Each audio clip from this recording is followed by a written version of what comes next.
వైఎస్ఆర్9 news కి స్వాగతం. సినీ పెద్దలారా మీకు దండం పెడతాం, ఇంకా వదిలేయండి, ఇక ఆపేయండి. సినీ ఇండస్ట్రీకి తెలంగాణ కాంగ్రెస్ ప్రెసిడెంట్ విజ్ఞప్తి. మంత్రి కొండా సురేఖ క్షమాపణ తెలిపారు. ఈ అంశాన్ని ఇక ముగింపు పలకండన్నారు. పిసిసి అధ్యక్షుడిగా నేను విజ్ఞప్తి చేస్తా ఉన్నాను.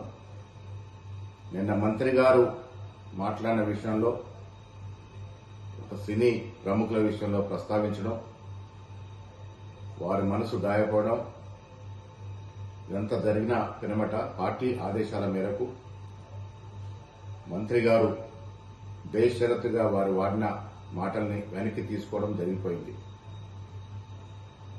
నేను కేటీఆర్ గారు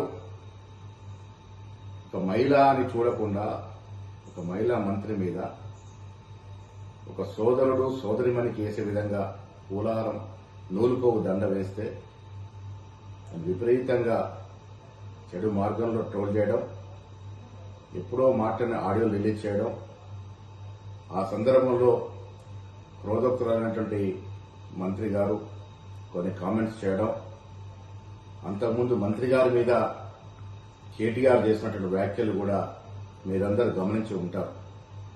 ఏది ఏమైనప్పటికీ ఎవరి మీద ఎవరు వ్యాఖ్యలు చేసినా, ఎవరు నొచ్చుకున్నా ఇది తెలంగాణ సమాజానికి మంచిది కాదనే ఉద్దేశంతో మంత్రి గారు బేషరతుగా ఆ వ్యాఖ్యల్ని ఉపసంహరించుకున్నటువంటి సందర్భం.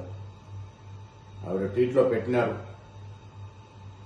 మీరు కష్టపడి పైకొచ్చిన తీరు నాకు ఆదర్శప్రాయము, అలాంటి మిమ్మల్ని నేను అభిమానిస్తా ఉన్నాను, నా మాటల్ని బేషరతుగా నేను వెనక్కి తీసుకుంటున్నాననే మాట చెప్పడం జరిగింది. ఇరువైపులో కూడా మహిళలే ఉన్నారు. మొదటగా మంత్రి గారి మీద కేటీఆర్ చేసిన వ్యాఖ్యలు, పెట్టిన ట్రోల్స్, వివిధ సోషల్ మీడియాలో వచ్చినటువంటి అభ్యంతరకరమైనటువంటి ట్వీట్స్ మీరందరూ కూడా గమనించే ఉండుంటారు. సో ఇవన్నీ జరిగిన పిరమట మంత్రి గారు ఆ వ్యాఖ్యల్ని ఉపసంహరించుకున్నారు. కాబట్టి నేను మీ అందరికీ విజ్ఞప్తి చేస్తా ఉన్నాను, ఈ అంశానికి ఇక్కడ ముగింపు పలుకుదాము.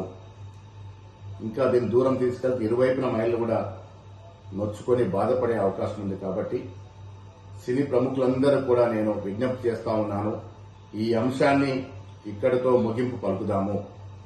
భవిష్యత్తులో మా మంత్రులు గాని, కాంగ్రెస్ నాయకులు గాని, వివిధ పార్టీల ప్రతిపక్ష నాయకులు గాని ఎవరి మీద ఎవరు కూడా ఇలాంటి అభ్యంతరకరమైనటువంటి వ్యాఖ్యలు చేయకూడదని విన్నవిస్తా ఉన్నాను.